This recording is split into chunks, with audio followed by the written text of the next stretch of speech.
আজকের এই ক্লাসটা বারবার বলছি ভালো করে বুঝে নাও। এই জায়গা থেকে ক্লাস 12-এর যেটা দরকার হয় সেটা হচ্ছে তোমাদের যখন গ্রামারের ট্রান্সফরমেশন অফ সেন্টেন্সে যেতে বলে তখন বলে না এটা পার্টিসিপেলে তৈরি করো, এটা ইনফিনিটিভ দিয়ে জয়নিংয়ের সিম্পল সেন্টেন্স তৈরি করো।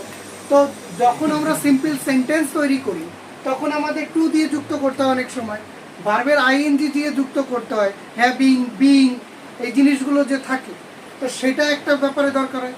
আর দ্বিতীয় যে জায়গায় দরকার হয় ইরর কারেকশন, এটা দরকার হচ্ছে 11 ক্লাসেরও সেম, 11 ক্লাসের পক্ষে আরও বেশি দরকার এটা।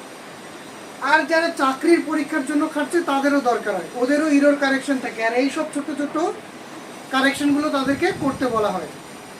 তো যারা এই ক্লাসটাকে খুব ভালো করে বুঝবে, বারবার বলছি যারা এই ক্লাসটাকে ভালো করে বুঝবে তাদের আর কোনো দিন এই তিনটা নিয়ে কোনো সমস্যা হবে না, 10 মিনিটে শেষ হয়ে যাবে, আমি কথা দিচ্ছি।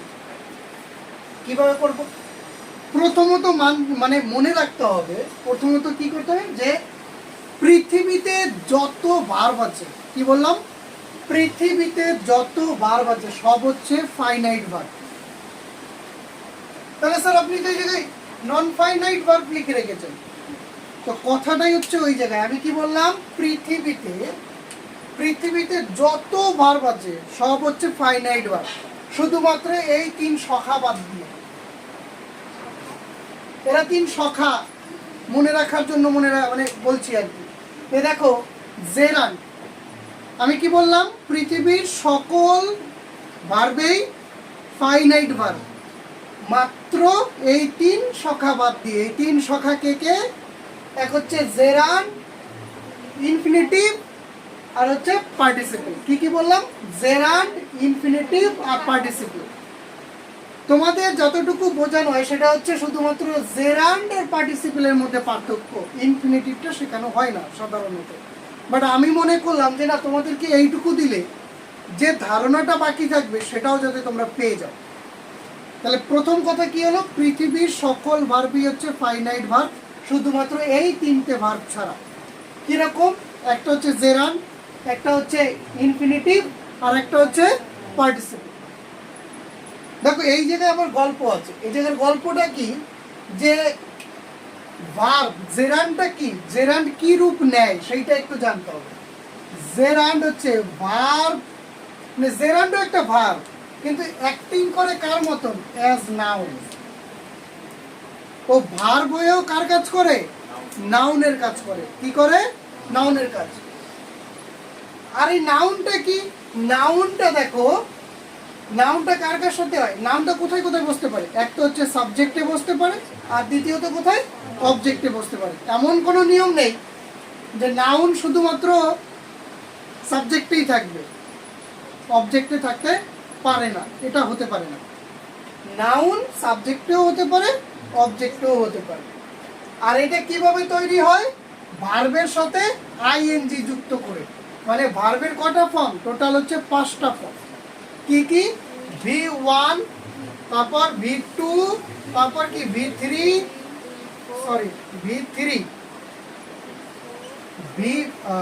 V4 আর হচ্ছে V5। এবার দেখো V1 মানে কি আমরা জানি প্রেজেন্ট, V1 মানে কি প্রেজেন্ট, V2 মানে কি পাস্ট, V3 মানে কি রাইট পাস্ট পার্টিসিপল। এটা কি বলে তো? কন্টিনিউয়াস। কন্টিনিউয়াস মানে কি? এই যে আইএনজি ফর্ম কোথায় গেল? এই যে আইএনজি ফর্ম। V1 মানে V4 মানে হচ্ছে আইএনজি ফর্ম, আর V4 মানে হচ্ছে V5 মানে হচ্ছে এস বা ইএস ফর্ম। তাহলে ভার্বের কয়টা ফর্ম জানলাম? 5টা। তোমরা হয়তো অনেকেই জানো, তারপরেও বলে দিলাম। তাহলে ভার্বের 5টা ফর্ম, সেখানে আমাদের কোন ফর্মটা ব্যবহার করতে হচ্ছে? V4। এই যে ভার্বের সাথে আইএনজি যুক্ত হলে কোন ফর্মটা তৈরি হয়? V4 ফর্ম তৈরি হয়। তো সেই V4 ফর্ম তৈরি হয়েছে। এবার আমরা যদি একটু উদাহরণের সাথে দেখতে পারি, দেখবে যে আই সাবজেক্ট, লাইক পছন্দ করি, কি করতে? ডান্স। এই জায়গায় দেখো তো কি কি আছে? আইটা এই জায়গায় কি? সাবজেক্ট, লাইক মানে কি? পছন্দ করা, তাই তো? তাহলে এটা কি হলো? মেন ভার্ব হলো। আর এটা কি হয়ে গেল, ডান্সিং, মানে নাচ করাটা আমি পছন্দ করি। আমি কি পছন্দ করি, নাচ করাটা, তাহলে আমি নাচটাই পছন্দ করি। তাহলে এই জায়গায় সেটা হয়ে গেছে কি নাউন, সাথে এটা একটা অবজেক্ট, তাই তো? তাহলে দেখো তো প্রথম নিয়মটাই আমি আলাদা দেখালাম। সাবজেক্ট হিসেবে কিন্তু এই জায়গায় বসেনি, এই জায়গায় কি হিসেবে বসেছে, অবজেক্ট হিসেবেই বসেছে। আর এটা কিসের রূপ নিয়েছে, নাচ, নাউনের রূপ নিয়েছে, রূপ নিয়েছে। তো দেখো এই জায়গায় কিন্তু ভার্বটা কিন্তু দেখো V1ই রয়েছে, V1 ফর্মে রয়েছে, কিন্তু ডান্সিং এটা কিন্তু একটা নাম হয়ে গেছে। তা নাম মানেই কি আমরা জানি, নাউন, আর সেটা কিসে বসেছে, অবজেক্টিভ। বুঝতে পারলাম? আরো সেম দেখো, আই লাইক সুইমিং, আমি কি পছন্দ করি, আমি সাঁতার পছন্দ করি। তাহলে আইটা হচ্ছে কি এই জায়গায় সাবজেক্ট, লাইকটা কি এই জায়গায় মেন ভার্ব, আর সুইমিংটা কি এই জায়গায় অবজেক্ট, তাই তো? কি কিসের রূপ নিয়েছে, নাউনের রূপ নিয়েছে। কিসের রূপ নিয়েছে, নাউনের রূপ নিয়েছে। তাহলে এটাও দেখো অবজেক্টে হয়েছে।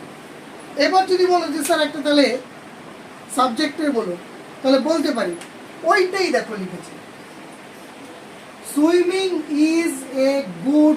তাহলে সুইমিংটা কি, সাঁতার কাটা, ইজ কি হয়, এ মানে কি একটি, গুড মানে কি ভালো। এই জায়গায় দেখো, এই জায়গায় দেখো অবজেক্ট হিসাবে একটা বসেছে, এই জায়গায় দেখো অবজেক্ট হিসাবে বসেছে, আবার সাবজেক্ট হিসাবে বসেছে। তো এইটুকু কনসেপ্ট ক্লিয়ার, পাক্কা? তাহলে কি হলো এই জায়গায় দেখো যে নাউন সেটা সাবজেক্ট হিসাবে বসতে পারে, অবজেক্ট হিসাবে বসতে পারে। তাহলে ভার্বের সাথে দেখো আইএনজি যুক্ত হয়েছে, আইএনজি যুক্ত হয়ে V4 ফর্ম তৈরি হয়েছে, কিন্তু এটা আবার কিসের রূপ নিয়েছে, নাউনের রূপ নিয়েছে। দেখো এই দেখো তিন জায়গাতেই নাউনের রূপ নেওয়া। ভার্বের রূপ নিয়েছে কি, আমরা জানি ভার্বের সাথে শুধুমাত্র, এতদিন কি জানতাম যে ভার্বের সাথে শুধুমাত্র আইএনজি যুক্ত হয়, কিন্তু না, ভার্বের সাথে শুধু আইএনজি যুক্ত হয় না, নাউনের সাথে না, মানে ভার্বের সাথে আইএনজি যুক্ত করে নাউন তৈরি হয়ে যায়। আমরা শুধু জানতাম যে ভার্বের সাথেই আইএনজি যুক্ত হয়ে কন্টিনিউয়াস হয়ে যায়, কিন্তু আজকে আমরা কি জানলাম, ভার্বের সাথে আইএনজি যুক্ত হয়ে যদি সেই ওয়ার্ডটি কখনো সাবজেক্ট বা অবজেক্টের জায়গায় বসে, তাহলে সেটাও নাউনেরও রূপ নেয়। Clear concept? কারো কোনো সমস্যা নেই তো? যাই হোক, এইবার এটা কিসের রূপ নিল, তাহলে জেরান্ড কিসের রূপ নিল, নাউন। তাহলে এটা বলতে পারি এক ধরনের মানে নকল ভার্ব বলা যেতে পারে। নকল ভার্ব তো, এটা ভার্ব কিন্তু নাউনের কাজ করছে, তার মানে কি এটা নকল একটা ভার্ব। এবার দেখো নাউন আমরা কিরকম জানি, যেমন ধরো বয় একটা, তারপর গার্ল একটা, এগুলো কি প্রপার নাউন, মানে প্রপার নাউন না, কমন নাউন অ্যাকচুয়ালি, কিন্তু নাউন এগুলো আমরা জানি এটা। তারপর ধরো যেমন ধরো সুমিত্রা কারো নাম,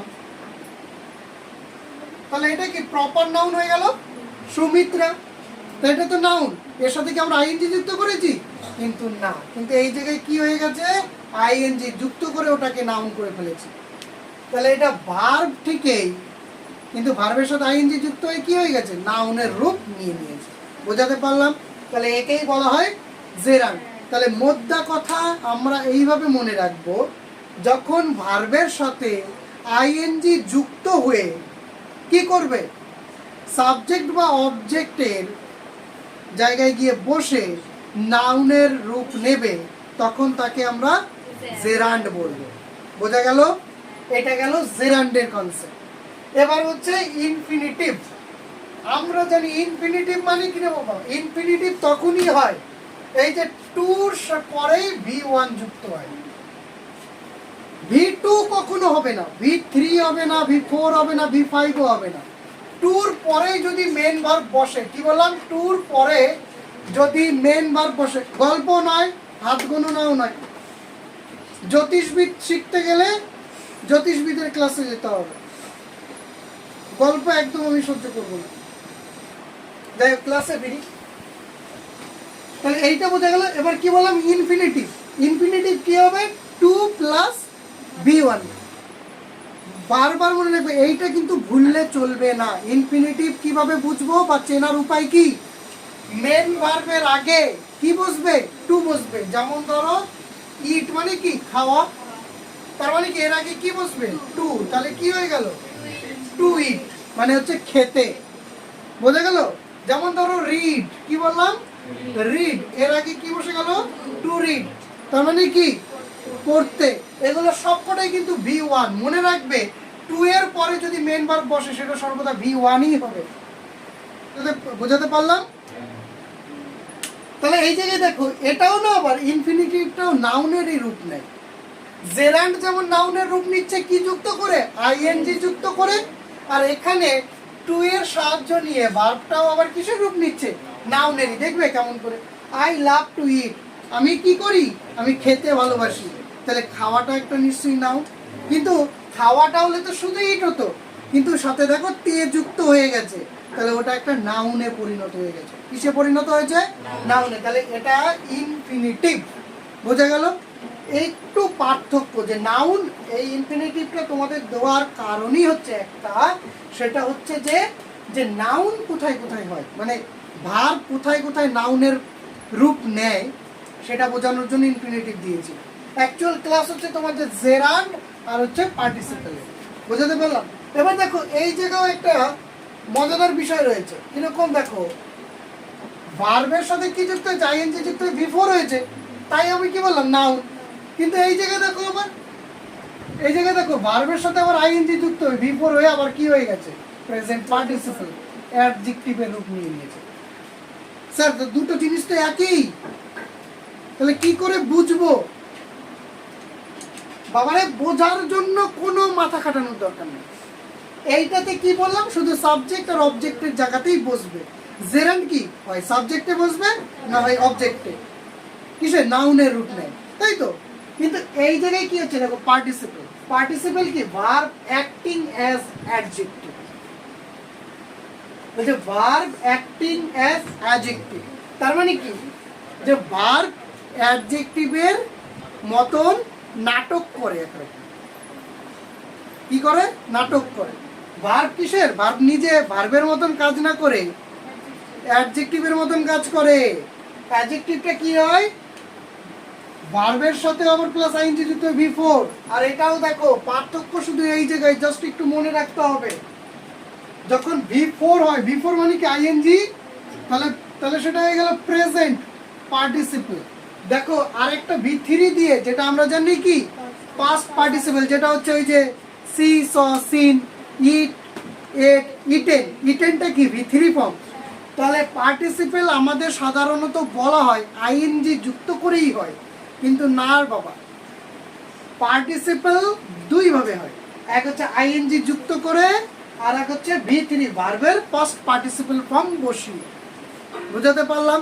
তাহলে এতদিন একটা ভুল ধারণা অনেক স্টুডেন্টের মধ্যে থাকে যে শুধুমাত্র আইএনজি দিয়েই পার্টিসিপল হয়। না বাবা রে বাবা, ব্যাপার হচ্ছে যে পাস্ট পার্টিসিপলটা পার্টিসিপলের রূপ নেয়, V3 রূপ ফর্মটা। কিরকম দেখো, আমরা এই জায়গায় একটু উদাহরণের সাথে দেখি। I saw A dancing girl, তাহলে আমি দেখতে পেলাম একটা মেয়েকে, মেয়েটা কেমন, নাচছে। মেয়েটা কি একটা নাচা, একটা মেয়ে নাচছে, সেই মেয়েটিকে আমরা মানে আমি দেখলাম, সরি, তাহলে আমি দেখলাম একটি মেয়ে নাচে। তাহলে মেয়েটা কেমন, মেয়েটা কেমন ডান্সিং, তাহলে এটা কি ওর একটা দোষ গুণ, কিছু তো একটা বোঝাচ্ছে, কিছু তো একটা বোঝাচ্ছে, নাচ করা একটা গুণ বলতে পারো। তাহলে মেয়েটার গুণ কি এই জায়গায়। আর আমরা কি জানি অ্যাডজেক্টিভের কাজ কি, যে নাউনের দোষ গুণ আকার আয়তন পরিমাপ অবস্থা এগুলোকে কি বিচার করে বা বিশ্লেষণ করে, তাদেরকে আমরা কি বলে থাকি, অ্যাডজেক্টিভ বলে থাকি। কি বলে থাকি, অ্যাডজেক্টিভ বলে থাকি। তাহলে সেটা কি হয়ে গেল, এই জায়গায় অ্যাডজেক্টিভ হয়ে গেল। তাহলে এই অ্যাডজেক্টিভটাই এই জায়গায় এখন পার্টিসিপল। বোঝা গেছে, ক্লিয়ার হয়েছে? না বুঝলে বলতে পারো, আমি আবারও বলছি। এখানে জেরান্ড কি হয়েছে, ভার্বের সাথে আইএনজি ফর্ম যুক্ত হয়ে যখন সেটা সাবজেক্ট বা অবজেক্টের জায়গায় গিয়ে বসে, তখন সেটা জেরান্ডের রূপ নেয়। ইনফিনিটিভ তো বলে দিলাম, ভার্বের আগে টু বসে আর ভার্বের V1ই বসবে, তাহলে সেটা ইনফিনিটিভের রূপ নেয় এবং সাথে সেটা একটা নাউনেরও রূপ নেয়। পার্টিসিপল কি হয়, ভার্ব এই জায়গায় কার মতন, এই জায়গায় যেমন ভার্ব নাউনের মতন অ্যাক্টিং করে, আর এই জায়গায় কার মতন অ্যাক্টিং করে? অ্যাডজেক্টিভের মতন অ্যাক্টিং করে। সেটা একই ফর্ম দেখতে, কিন্তু এটা কিরকম ভাবে কাজ করে, যে নাউনের আগে বসে। কোথায় বসে? নাউনের আগে বসে তার দোষ গুণ, আকার, আয়তন, পরিমাপ, অবস্থান এগুলো যে বিশ্লেষণ করে তাকেই আমরা অ্যাডজেক্টিভ বলি। আর এই অ্যাডজেক্টিভটা এই জায়গায় পার্টিসিপল হিসেবে বিশ্লেষিত হয়েছে। বোঝা গেছে? যেমন ধরো, she likes swimming competition. She likes swimming competition, সে পছন্দ করে কি? কম্পিটিশন মানে কি? প্রতিযোগিতা। কোন প্রতিযোগিতা? সুইমিং প্রতিযোগিতা।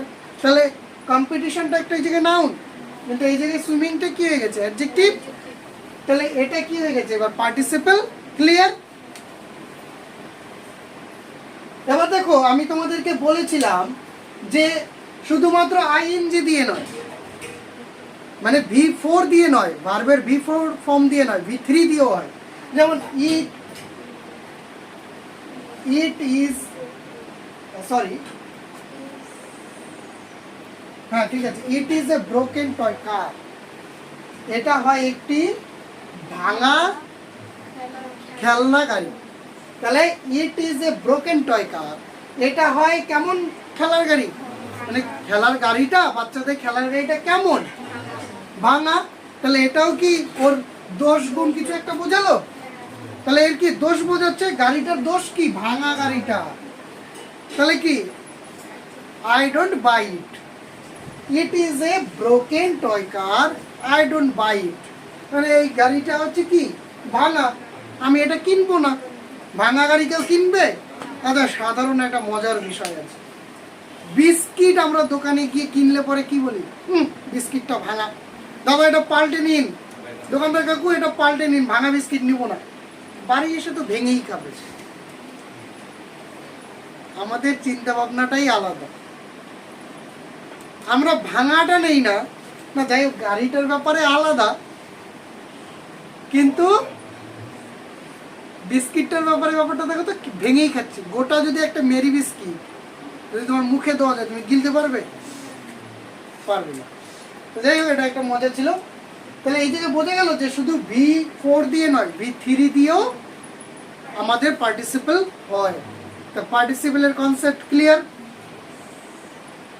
তো এই জায়গায় আমাদের জেরান্ড, ইনফিনিটিভ এবং পার্টিসিপলের ক্লাসটি শেষ করা হলো।